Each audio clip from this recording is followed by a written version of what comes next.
They thought he was weak because he was born with only half a body. But what they didn't know was that Halfman's spirit was stronger than any monster, fire, or betrayal. A long time ago, in a certain town, there lived a great judge. He was respected, he was rich, and he was successful in his work. But inside his heart, he was not happy. Why? Because he and his wife had no child. One afternoon, this judge was standing outside his house, thinking deeply. His face was full of sorrow. As he stood lost in thought, one old man with a long beard and bent back passed by. The old man looked at him carefully and said, "My good sir, why do you look so troubled? Why are your eyes heavy like somebody who lost money?" The judge waved his hand sadly. "Ah, leave me alone, old man. You will not understand my pain." But the old man refused to go. He stood firmly and pressed him again. "Tell me, what is it? Maybe I can help." The judge sighed. He looked up and said, "In this town, people call me a great man. I have wealth, I have power, I am respected in the courts. But all these things mean nothing to me. What is the use of riches when I have no child to inherit it? I am just wasting my years." The old man smiled slowly and then stretched out his hand. Inside his hand were 12 fresh red apples shining under the sun. He said softly, "Take these apples, give them to your wife. If she eats them, she will give birth to 12 sons."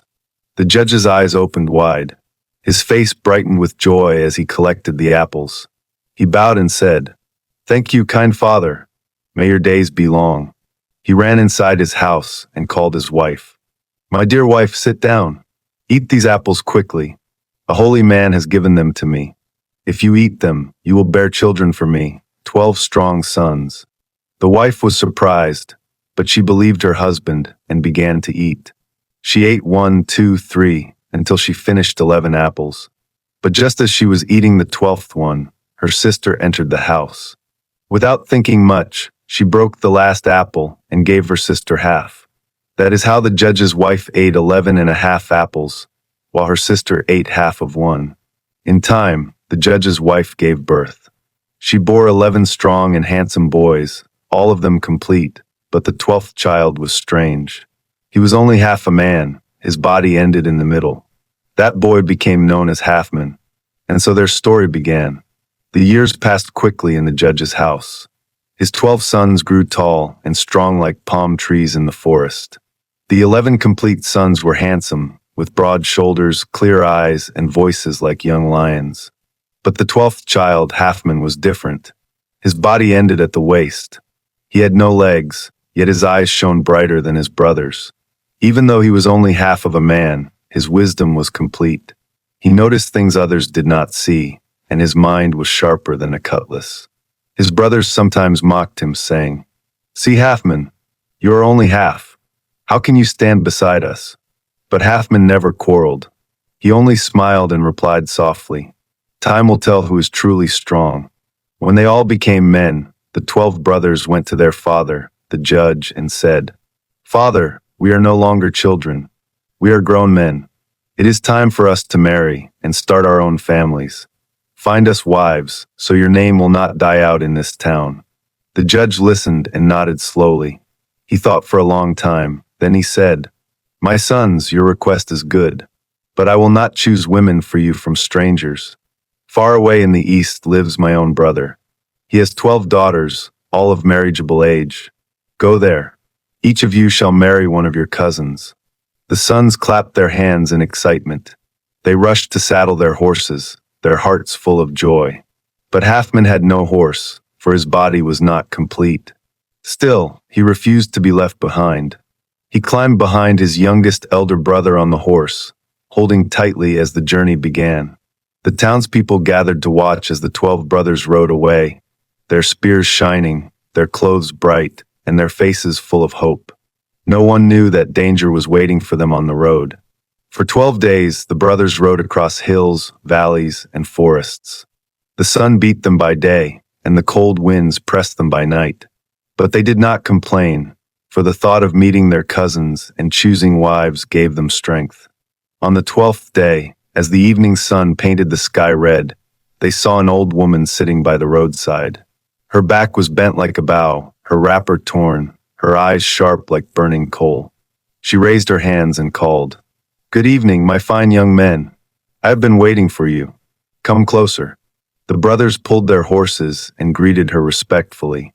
"Good evening, Mama." The old woman smiled. "Yes, yes, your uncle and I have been expecting you. His daughters are grown now.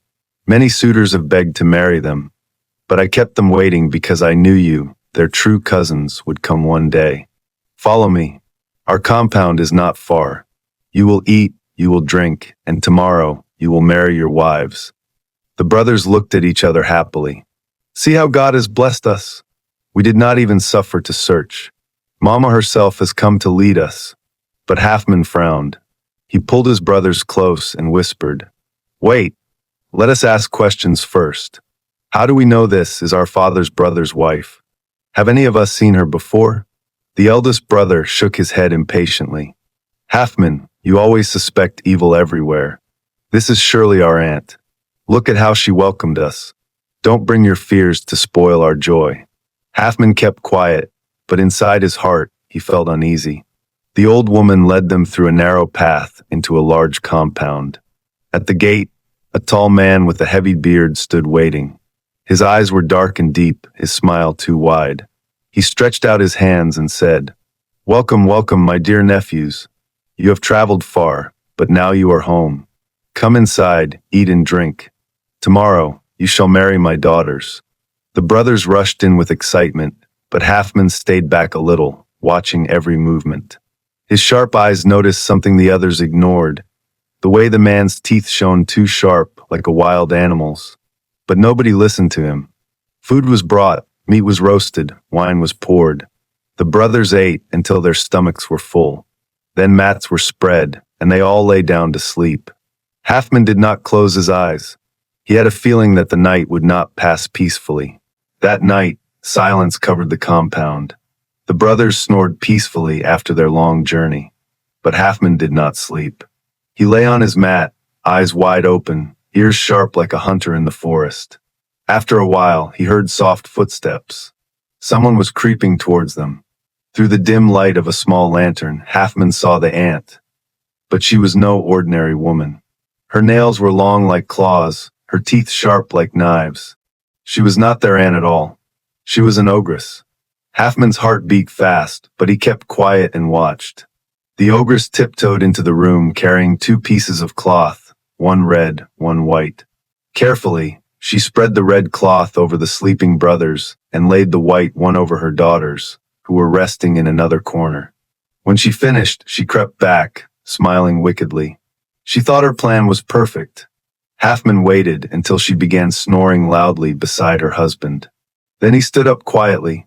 He dragged himself across the floor, and with steady hands he switched the cloths.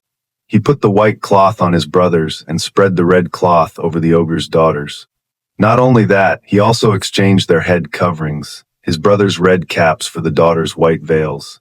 He had barely finished when the ogress returned, moving slowly, feeling her way in the dark. She bent down and lifted a corner of the red cloth. "Yes," she whispered, "these are the boys." To be sure, she touched their heads and felt the red caps. Satisfied, she began her work. One by one, she strangled those under the red cloth, believing they were the judge's sons. But in truth, she was killing her own daughters. Halfman rushed to his brothers and shook them awake. His voice was firm but low. "Quick, get up and run. The ogress is killing her children, thinking it is us. Let us escape before she discovers the truth." The 11 brothers, though confused, wasted no time. They jumped up and fled into the night with Halfman leading the way. By the time the last daughter cried out, "Mother, what are you doing? You have killed my sisters," it was too late. The ogress roared with pain and anger. "Halfman, you tricked me. You have stolen my prey." But Halfman and his brothers were already far away, galloping into the darkness like hunted deer. The night was dark, and the forest road was rough, but fear gave the brothers wings. They did not stop running until their horses were foaming at the mouth. Halfman, though small and legless, clung tightly and guided them with sharp eyes and steady mind. By dawn, they slowed down to rest near a stream. Their breaths were heavy, their faces pale. The eldest brother turned to Halfman. "Brother, we owe you our lives. Truly, without you, all of us would have been food for that wicked woman." The others nodded in shame. "All this while we mocked you. Yet it was your wisdom that saved us." Halfman only smiled. "Did I not tell you? Time will show who is truly strong. Let us not waste words. We must find our real uncle before the ogre and ogress chase after us." So they continued eastward until, by midday, they saw a wide compound under tall palm trees. At the gate stood a man, kind-faced, tall, with gray hair and a staff in his hand. When he saw them, he cried out in joy, "Ah, my brother's children! Welcome, welcome at last! For many years I have waited for this day. Enter, enter, my nephews." The brothers bowed and entered, relief washing over them. This man was no ogre. His eyes were gentle, his smile true. Soon, 12 young women came out, each one graceful and beautiful. They bowed respectfully and brought water for the travelers to wash their feet. Their laughter was soft, their voices calm. The uncle clapped his hands. "These are your cousins, my daughters. You have come at the right time, for they are ready for marriage. Let each man choose his bride." The compound filled with joy. Songs were sung, drums beaten, and marriage preparations began immediately. Each of the 11 full-bodied brothers chose one cousin. They laughed, feasted, and danced. But when Halfman stepped forward, all the maidens lowered their eyes. None wanted to marry him, for he was only half a man. The uncle looked troubled. "My daughter, who among you will take this one, your cousin, as husband? He may be small in body, but his spirit is great." Silence followed. The maidens shook their heads, whispering among themselves. But the youngest daughter, a gentle girl with bright eyes, stood up boldly. "Father, I will marry him, for I see wisdom in his eyes and courage in his heart. A man is not only judged by the size of his body, but by the strength of his spirit." Halfman bowed deeply, gratitude filling his chest. His brothers stared, some in disbelief, some in quiet respect. The weddings were celebrated with joy and dancing that shook the earth. But unknown to them, far away in the forest, the ogre and ogress were sharpening their claws and teeth, preparing for revenge. While the judges' sons and their new brides were celebrating, the forest trembled with fury. The ogress had discovered the truth. She and her husband had strangled their own daughters instead of the brothers. Her cries shook the trees, her husband's roars echoed like thunder. "Halfman," the ogress screamed, "that little trickster has stolen our prey. We shall not rest until we drink his blood and swallow his brothers whole." The ogre lifted his heavy club, and together they set off, their footsteps shaking the earth. Birds flew from the trees, animals fled from the bushes. Even the river waters seemed to quiver as they crossed. Back in the uncle's compound, Halfman was restless. Even while his brothers danced with their wives, he sat quietly, his eyes scanning the forest line. His new bride, the gentle youngest daughter, came to him and asked, "Husband, why are you not rejoicing? Is my love not enough to make you smile?" Halfman sighed. "My wife, it is not joy that troubles me, but danger. I know the ogre and ogress are on their way. My brothers may laugh now, but soon their laughter will turn to tears if we are not ready." The girl believed him. She went to her father and said, "Father, Halfman speaks truth. We must prepare, for the forest is not quiet tonight." The uncle trusted his daughter. He called the brothers and warned them. Some listened, but others waved it off. "Let him be. He sees danger everywhere. Are we not safe here in our father's brother's house?" But even as they spoke, the ground began to tremble. A deep voice thundered from the trees. "Bring out the judges' sons. Bring out Halfman, the deceiver. Tonight, none of you shall live." The compound shook with fear. Women screamed, children cried. The ogre and ogress had arrived, their shadows covering the moonlight. Halfman's eyes burned with determination. He dragged himself to the center of the courtyard and shouted back, "If it is Halfman you seek, then here I am. But know this, tonight one of us will fall, and it will not be me."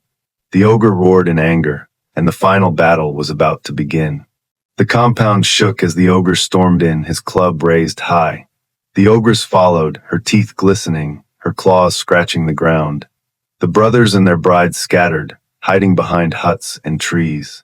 Only Halfman remained in the open courtyard, his small body steady, his eyes blazing. The ogre laughed. So this is the one who tricked us? A man without legs. Tonight, I shall crush you like an ant. Halfman raised his voice. You have strength, but no wisdom, and strength without wisdom is nothing. The ogre roared and swung his club. But Halfman was quick. Though he had no legs, his arms were strong. He rolled aside, and the club smashed into the earth, leaving a deep hole. Dust rose, blinding the ogre. The crowd gasped. Again and again the ogre attacked, but Halfman used his small size and quick wit. He crawled under huts, rolled through the dust, and dragged himself to safety each time, while the ogre wasted his strength. Finally, Halfman shouted, "Brothers, do not just watch, strike when he is weak." His 11 brothers, ashamed for their fear, rushed out with spears. But it was Halfman who gave the orders. Circle him. Aim for his legs. The ogre tried to fight them off, but he was tired. Each time he raised his club, Halfman distracted him by shouting insults or throwing stones with deadly aim. Meanwhile, the ogress crept behind to seize Halfman. But his new wife saw her. With a scream, she snatched a burning firebrand from the kitchen and thrust it into the ogress's hair. The ogress howled as flames engulfed her head. She ran wildly into the night, crashing into trees until she fell and never rose again. The ogre, seeing his wife destroyed, grew mad with rage. He lifted his club one last time, roaring like thunder. But Halfman had been waiting. With sharp eyes, he pointed and shouted, "Now, brothers, strike his heart." 11 spears flew at once, piercing the ogre's chest. He staggered, fell, and with one final groan, the earth shook as he died. Silence covered the compound. Then cries of victory rose. The people rushed out, lifting Halfman on their shoulders. "Halfman! Halfman the wise! Halfman the brave! He has saved us all!" His brothers bowed their heads in shame, but Halfman only said, "We are one blood. Let this be a lesson. Never despise what seems small. Even a half can be greater than a whole." That night, drums beat until dawn, not only for the weddings but for the victory of Halfman, the hero. The ogre and ogress were gone forever, and peace returned to the compound. That night, drums rolled like thunder, and the flutes sang as if the forest itself was rejoicing. Women danced in circles, their wrappers flying, while men clapped and stamped their feet. The uncle raised his staff high and proclaimed, "From today, Halfman is no longer the small one among you. He is the greatest, for his wisdom has saved this family. Let his name be carried with honor." The people shouted in agreement, "Halfman! Halfman the brave! Halfman the wise!" Halfman sat quietly, his bride by his side. She looked at him with eyes full of pride. "My husband," she whispered, "did I not say a man is measured not by the length of his body, but by the depth of his spirit? Tonight, the world sees what I saw in you." Halfman smiled, though his heart was humble. "It is not my strength that saved us, but wisdom and courage. Without my brother's spears and your firebrand, the ogres would have swallowed us alive." The feast continued. The 11 brothers, ashamed yet relieved, came one by one to bow before him. "Forgive us, Halfman," they said. "We mocked you, but tonight you showed us who you are." Halfman lifted them up gently. "We are one blood. Let there be no division among us." The weddings were completed with joy. Goats were slaughtered, palm wine flowed, and blessings were poured upon the new couples. Each brother received his bride, and the women sang songs of beauty and love. But even in the middle of the laughter, Halfman felt a shadow in his heart. He saw the way some of his brothers looked at him, not with love, but with quiet envy. Their smiles were thin, their eyes sharp. He said nothing, but deep inside he knew. The battle with the ogres is finished, but another battle is yet to come. A battle not with monsters of the forest, but with the hearts of men. After many weeks of rest and celebration, the judges' sons prepared to return to their father. Their uncle blessed them, saying, "Go in peace, my nephews. You came as strangers, but you leave as men with wives and honor. Remember, unity is greater than strength. Walk as one. The 12 brothers, their 12 brides, and their servants packed food, water, and gifts for the journey. The drums beat farewell as the gates of the compound opened. At first, the road was smooth. The men laughed, the women sang, and their horses marched proudly. But as they went deeper into the forest, challenges began to test them. One evening, they reached a wide river, its waters rushing fast and wild. The brothers hesitated, for the current looked dangerous. "What shall we do?" one asked. The eldest said, "Let us wait till morning. Perhaps the water will calm." But Halfman, seated on his horse behind his wife, shook his head. "No, this river is never calm. But look," he pointed with his staff. "See that narrow stretch where the rocks rise? That is the shallowest crossing. If we go one by one, holding ropes, we shall pass safely." They followed his advice, and indeed, all crossed without harm. The next day, they entered a part of the forest filled with wild beasts. Lions roared, and leopards' eyes flashed in the dark. The women trembled. Halfman gathered dry leaves, rubbed them with herbs he knew, and burned them at the edge of the path. The smoke rose, thick and bitter, and the animals fled. Again, his wisdom saved them. But though the wives rejoiced and praised him, some of the brothers grew restless. Each time Halfman found a way, the people sang his name louder than theirs. Jealousy began to burn in their hearts. One of them whispered to another, "Is this how we shall return home? Our father will hear only of Halfman, and we, the whole men, will be forgotten." Another replied darkly, "Then perhaps Halfman should not reach home at all." They did not know that Halfman's sharp eyes had caught their glances, and his wise heart already sensed danger. As the company traveled on, Halfman kept silent. He had seen the envy in his brother's eyes, but he spoke nothing of it to his wife, though she noticed how he grew watchful and quiet. One evening, when they camped by a small stream, Halfman left the fire and walked alone into the night. He sat on a rock, looking at the stars, and remembered the fish that saved him. "Brother Fish," he whispered into the wind, "you told me to take a scale from your back and to throw it into fire when danger comes. My brothers are planning evil against me. Guide me, for my enemies are my own blood." Then, from the still water, a faint ripple spread, though no stone had fallen. Halfman understood. The fish had heard him. He touched the scale he carried in a pouch and returned quietly to camp. The next morning, the brothers made their move. They stopped by the brook to drink, and the eldest said loudly, "We are thirsty. Who among us will fetch water?" The others chorused, "Halfman must go. He is the youngest."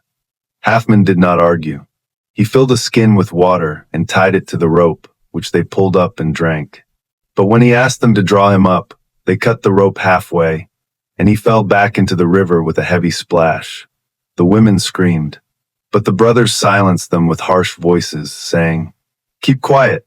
Halfman is gone, and it is better so. Let us ride." And they rode away, taking Halfman's bride with them. Under the water, Halfman sank deep. His lungs burned, and the world turned dark. Just as he thought death was near, a great fish glided beside him, shining like silver in the water. "Did I not tell you to fear nothing?" the fish said. "Hold fast, and I will save you again." With its strength, it pushed him toward a shallow place until he crawled out, gasping for breath. "Your brothers have betrayed you," said the fish. "But take this gift, one of my scales. Whenever you face danger, throw it into fire, and I will appear." Halfman bowed low. "I will not forget your kindness." Then the fish disappeared into the water, and Halfman stood alone, dripping and weary but alive. Far away, his brothers rode fast with his wife, thinking they had seen the last of him. But Halfman's story was not yet finished. Halfman wandered the forest, hungry and weak, but still breathing. Days turned to nights as he searched for a way home. Then one afternoon, as he rested under a tree, he felt a shadow fall across him. He looked up, and there she was, the ogress he had once tricked, the mother of the slain daughters, standing tall with her fiery eyes fixed on him. "Ah, Halfman," she hissed, "I thought your brothers had finished you. But the gods have brought you back to me. You destroyed my daughters. You ruined my plans. Today, you will not escape." Halfman stood firm, though his heart beat fast. Do with me as you wish, he said calmly. The ogress grinned and motioned him to follow. She led him to her house deep in the woods, where her husband, the ogre, piled logs upon a fire. Flames roared high. Here is Halfman, she announced. Let us roast him and eat him for supper. The ogre licked his lips, but Halfman raised his voice. Wait, do you think I will make a good meal now? Look at me, thin, weak, nothing but bones. Lock me up, feed me well, and when I am fat and round, you shall enjoy me better. The ogre scratched his chin. That is a wise thought. So they shut Halfman in a small room, feeding him butter, meat, and wine every day. 3 moons passed, and Halfman grew strong and full again. One morning he called out, I am ready now. Open the door, and let me face my end. The ogre and ogress prepared to feast. But Halfman had a trick. Before you kill me, go and call all your friends and kinsmen, so the feast may be worthy. Leave your daughter here to watch me. Bring me some wood also, so I can split it small. That way, there will be no delay when you return. They agreed and left, eager to gather a crowd. The ogress's daughter remained watching. Halfman chopped wood until sweat dripped down his face. Then he called, Girl, come and hold this log, so I can split it straight. She bent down to help, but with one swift blow, Halfman brought the axe down and cut off her head. Without wasting time, he fled the house like the wind. When the ogre and his wife returned, they found their daughter's lifeless body. Their wails shook the forest. Halfman, Halfman, you have tricked us again. But Halfman was already far away, searching for safety. Halfman ran through the forest until his legs could carry him no more. Behind him, the cries of the ogre and ogress echoed like thunder. He knew they would never stop chasing. At last, he came upon a village at the edge of the woods. There, the people were building a tall iron tower that stretched into the sky. Sparks flew as blacksmiths hammered hot metal, and smoke rose from the furnace. Halfman approached the workers. Good people, he said, let me help you. Hide me inside your tower, and I shall bring you good fortune. The villagers, who had heard whispers of Halfman's cunning, agreed. They hid him in the hollow belly of the tower and sealed the entrance with iron plates. Soon, the ogre and ogress stormed into the village. Their eyes burned with rage. Have you seen Halfman? They bellowed. The villagers shook their heads, but the ogress sniffed the air. He is here. I can smell his blood. They searched everywhere until their eyes fell upon the new iron tower. If he hides there, said the ogre, we shall burn him out. They piled logs around the base, lit a fire, and fanned the flames. Smoke rose, and sparks crackled against the tower. Inside, Halfman coughed as the heat licked his skin. He prayed silently, O gods of my fathers, do not let me perish here. But the iron was thick, and though the fire roared all night, it could not consume the tower. By dawn, the ogre and ogress grew weary. This boy cannot be killed, the ogre muttered. Perhaps we must try another way. They left the village swearing vengeance. The people, amazed that Halfman had survived the fire, released him from the tower. You are truly favored by the spirits, they said. Halfman bowed. It is not favor alone, it is wisdom and courage that keep a man alive. He set out once more, determined to find peace, though he knew his enemies were not yet done. Halfman journeyed on until he came near a great river. There he sat to rest, gazing at the rushing water.